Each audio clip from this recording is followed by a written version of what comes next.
Vamos a conversar con el diputado nacional por Salta y presidente del bloque justicialista, Pablo Cosiner. ¿Cómo le va, diputado? Buenas tardes. ¿Qué tal? ¿Cómo están? Buenas tardes.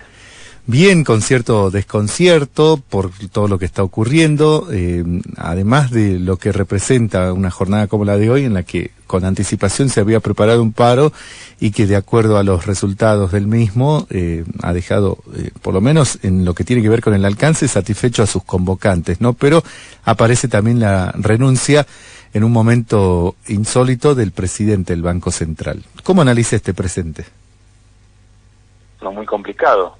Claramente muy complicado. Este gobierno se caracteriza por generar desconciertos permanentemente, ¿no? En momentos donde la Argentina, uno de los problemas que tiene es la falta de credibilidad, tanto a nivel exterior, digamos, para las inversiones, como a nivel interno con la gente, creo que es lo más preocupante. Lo que necesita transmitir el gobierno es certezas, es un plan económico, cierto, es un rumbo concreto. Y todos nos desayunamos esta mañana con la renuncia del presidente del Banco Central, cuando el presidente ayer en Estados Unidos había planteado que la Argentina, a su criterio, estaba llevando adelante un rumbo cierto, totalmente contradictorio, ¿no? Pero no es nuevo. El gobierno permanentemente es una cuestión de avanzar, retroceder, de anunciar, rectificar.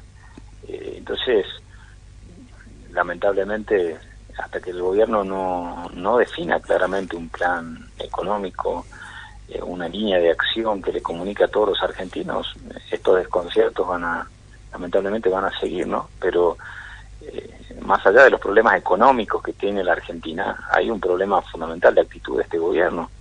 Es la falta de certeza, de un rumbo concreto que pueda plantearle a los argentinos, a los que quieren invertir, a los empresarios, a los industriales, a los trabajadores. Y bueno, la falta de plan económico creo que es lo que puede resumir el presente, ¿no? Diputado, el presupuesto que está en análisis en la Cámara de Diputados de la Nación, ¿puede dar alguna señal de certeza? Sí, creo que es el objetivo, lo que vos decís, nada más que eso. Es casi elegir entre lo menos malo, tener un presupuesto que no es bueno y no tenerlo. Y en este marco de crisis que hay y de falta de certeza que vos decís, lo peor a mi criterio sería no tener presupuesto, porque muy poco se habla de lo que significa no tener presupuesto. No tener presupuesto significa prorrogar el actual y casi entregar superpoderes al gobierno para administrar libremente todo el presupuesto, incluso los mayores ingresos que puedan darse el año que viene. Eso es peor que tener un presupuesto acotado. Entonces, no estamos eligiendo entre un rumbo bueno y un rumbo malo, estamos eligiendo casi en un rumbo que no es bueno y no tener rumbo. Es complicada la situación de la Argentina.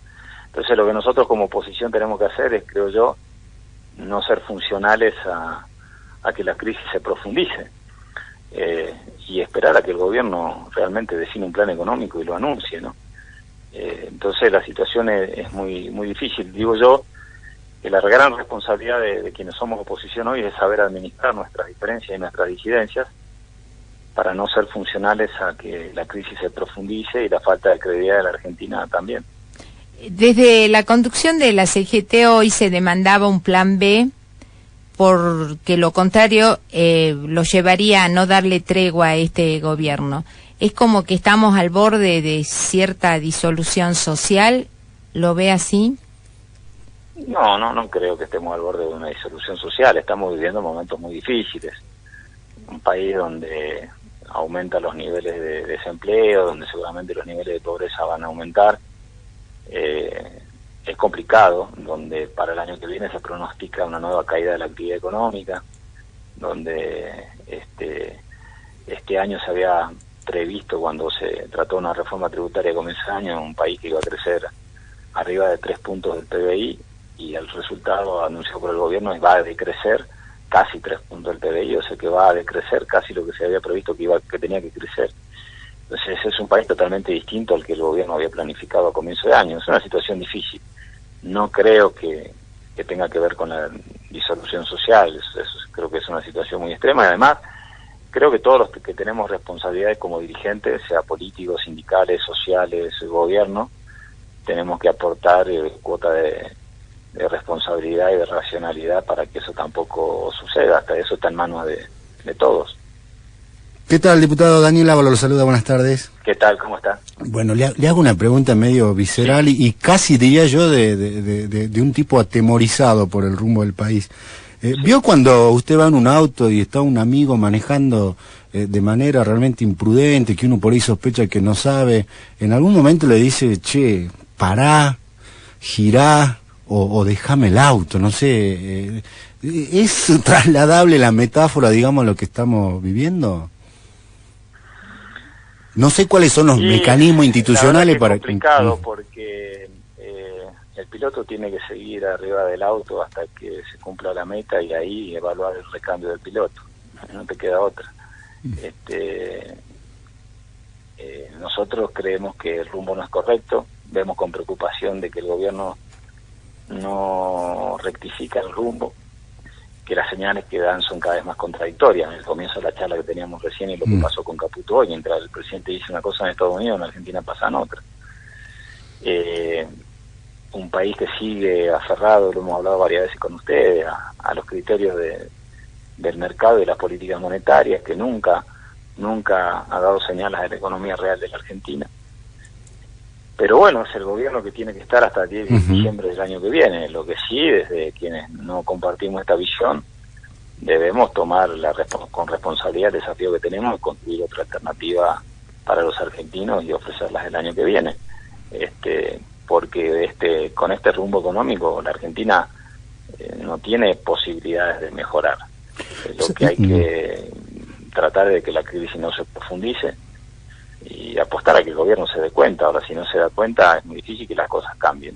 ¿Sabe por qué le pregunto, diputado? Bueno, no hay ningún ánimo, digamos, golpista de parte mía, pero a uno le queda la sensación desde afuera de que, bueno, por ejemplo, figuras políticas como usted o lo de su espacio están dispuestos, a ver, para usar una palabra media popular, están dispuestos como a alzarlo a cococho al gobierno nacional para llevarlo hasta el final. Pero digo, ¿no hay algún mecanismo institucional para decir, bueno, a ver, te alzamos a cococho, pero por favor, gira un poquito para acá, gira un poquito para allá, ayudamos? Estamos tratando de hacerlo permanentemente. Vos fijate que hemos tenido que salir a hablar con el gobierno para que rectifique el tema de asignaciones familiares, hemos tenido que salir también por el tema vinculado al fondo de la soja. Estamos discutiendo el presupuesto, pero bueno, a veces el gobierno se deja ayudar y a veces no. El gobernador Urtubey hace pocos días decía que realmente Mauricio Macri es un presidente que escucha, pero por allí, en base a los resultados, no pareciera hacer caso a quienes les está planteando desde la realidad de distintos puntos del territorio medidas que efectivamente se correspondan con esa realidad y no que se ajusten a criterios que se dictan desde un escritorio. ¿Escucha o no escucha? No mucho. Yo te digo que la única alternativa que tenemos a nivel de diálogo es el ministro del Interior. Yo rescato su valor en ese sentido, es lo que nos ha permitido poder dialogar en algunos aspectos, pero bueno, en la política de fondo el gobierno sigue planteando esta cuestión del acomodamiento de la economía desde los mercados. Yo no conozco ninguna etapa en la Argentina donde los mercados hayan acomodado en función de los intereses nacionales, pero ya creo que es una diferencia ideológica y de fondo, ¿no? Porque no es una visión coyuntural. El gobierno ha tenido la posibilidad de reformarla y reestructurar esta política hace tiempo y no lo ha hecho. Entonces yo creo que ya son diferencias de fondo. Cosiner, usted sabe que bueno, a ver, no quiero hacerme el erudito, pero un autor decía de que los gobiernos suelen fracasar por 3 motivos. O porque se equivocan con la política, o porque tienen altas presiones externas o internas, o simplemente por desgobierno. Ahora, lo curioso es que este tipo hablaba, digamos, de estas 3 dimensiones por separado. ¿Este gobierno reúne en sí mismo esas 3 condiciones? Y bastantes. Pero yo creo que por ahí abusa mucho este gobierno de enviar a otro tipo de responsabilidades sus responsabilidades. Todos sabemos que hay cuestiones internacionales y crisis que se han dado, ahora le ha pasado a todos, esas crisis afectan a todos, no solamente a Argentina, afecta a Chile, a Uruguay, a Bolivia, a Perú, a Brasil, y sin embargo vemos que acá los efectos se acrecientan, no son comparables con otros lugares. Yo creo que somos muy vulnerables, porque tenemos una política económica que está dependiendo exclusivamente de otros factores externos y no de factores internos. Es una economía que no valoriza el peso, que ha tenido en cuenta siempre la toma de deuda en función de dólares, que ha utilizado la tasa de interés para tratar de bajar la inflación y no le ha dado resultado. Eso ha encarecido los costos internos, la producción no tiene condiciones para poder desarrollarse, la industria menos. Entonces, es una economía vulnerable a los factores externos, y los factores externos han sido duros, sin anclaje en la economía interna, y la economía interna no ha tenido señales positivas del gobierno. Entonces, es de todo un poco. Diputado, y en este contexto, ¿siguen con el compromiso y el preacuerdo que habían hecho público en su momento de aprobar el presupuesto 2019? Porque, por ejemplo, aparece en provincias como la de Tucumán, donde su gobernador Mansur ha puesto en duda ello, incluso declaró que le pedirá a sus diputados que no aprueben el presupuesto 2019, y no es una provincia tan lejana de lo que representa Salta, ¿no?, en términos regionales y económicos. Sí. Nuestro interlocutor está analizando la situación, hemos fijado algunas pautas como innegociables, como la estabilidad de los salarios, el no uso de los despidos como política de achicamiento del gasto público, de la preservación de pensiones y jubilaciones.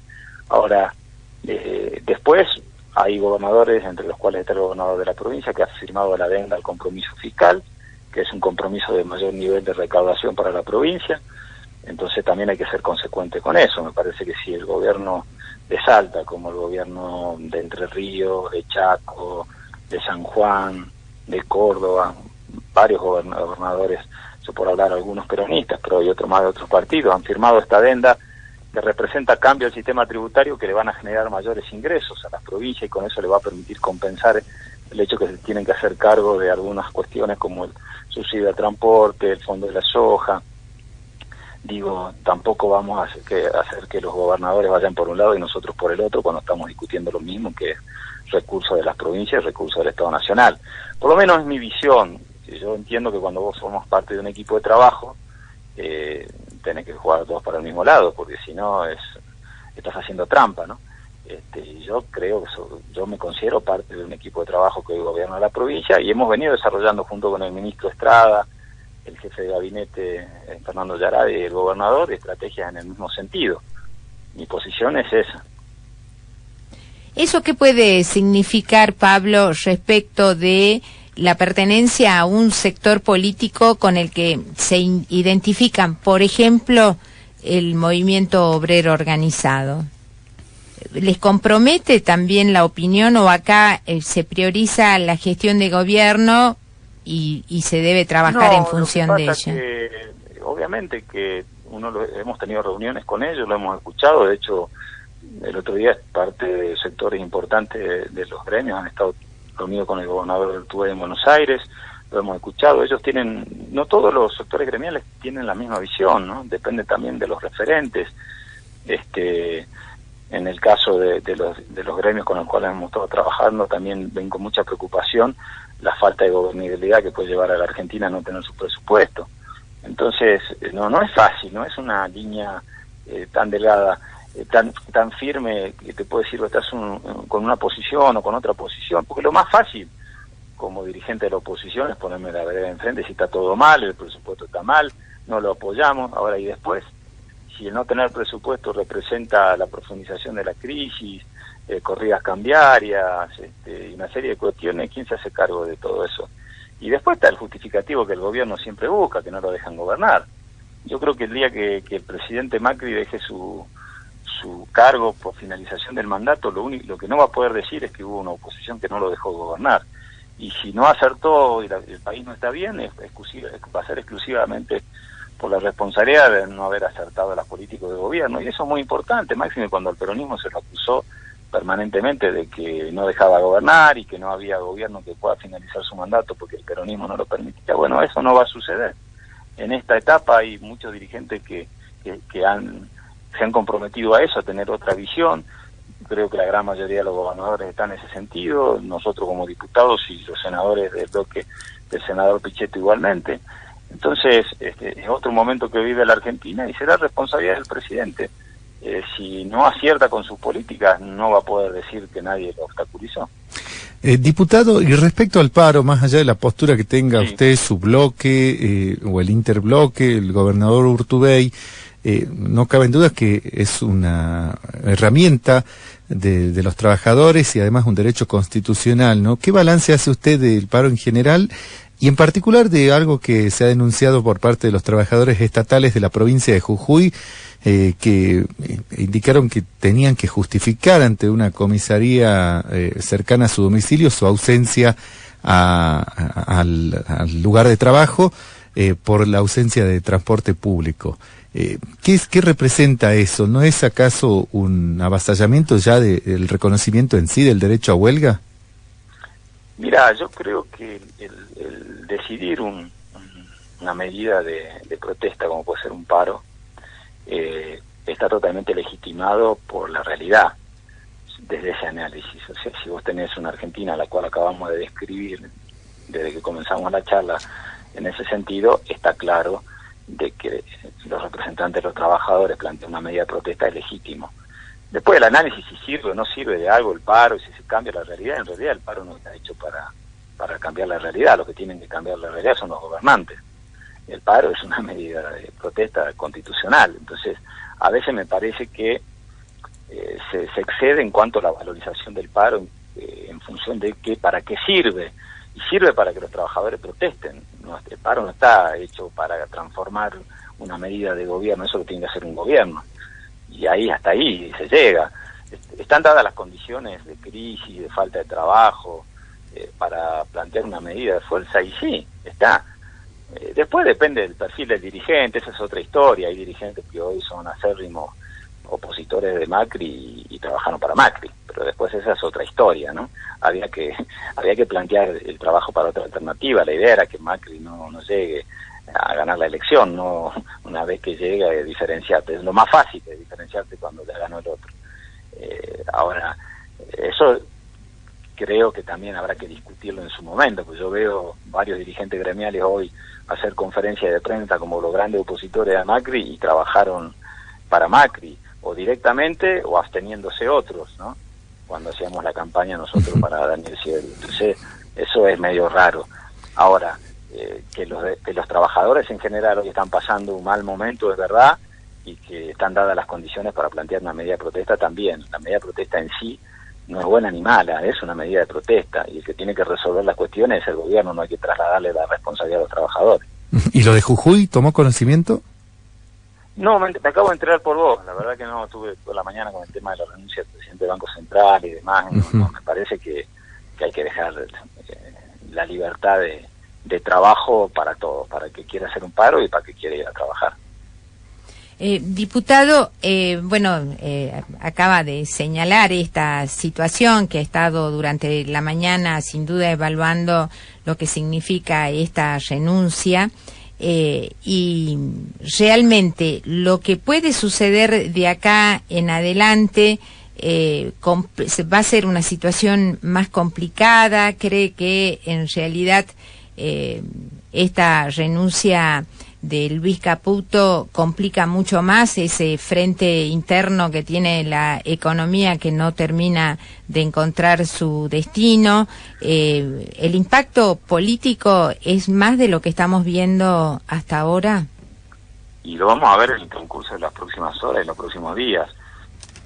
Hoy las señales no fueron muy buenas, hubo mucha oscilación en el mercado cambiario, pero bueno, el problema es que seguimos dependiendo de este tipo de cuestiones para ver cómo funciona la economía. Es lo que yo te decía hace un rato, no estamos analizando cuál es el Producto Bruto generado por la actividad industrial o la actividad de las pymes o el desarrollo productivo, cómo han crecido las exportaciones. estamos viendo que cómo le cae al mercado la renuncia o no del presidente del Banco Central, si tiene que cambiar el ministro de Economía o no, quién es el que lo reemplaza, las contradicciones del gobierno, son todas señales desde la economía ficticia, ¿no? Entonces, eso sí desorienta. Esperemos que no genere efectos negativos, pero no por el gobierno, sino por los argentinos, porque cada alteración cambiaria y cada devaluación de la moneda es pérdida de poder adquisitivo, fundamentalmente de los trabajadores, de los sectores más vulnerables, y menos condiciones para el desarrollo de las inversiones. Muy bien, diputado, le agradecemos su tiempo. No, muchísimas gracias a ustedes. Hasta luego. Hasta luego. Hasta luego. El diálogo con Pablo Cosiner, él es el presidente del Interbloque Argentina Federal, y con él estuvimos analizando estos últimos acontecimientos políticos.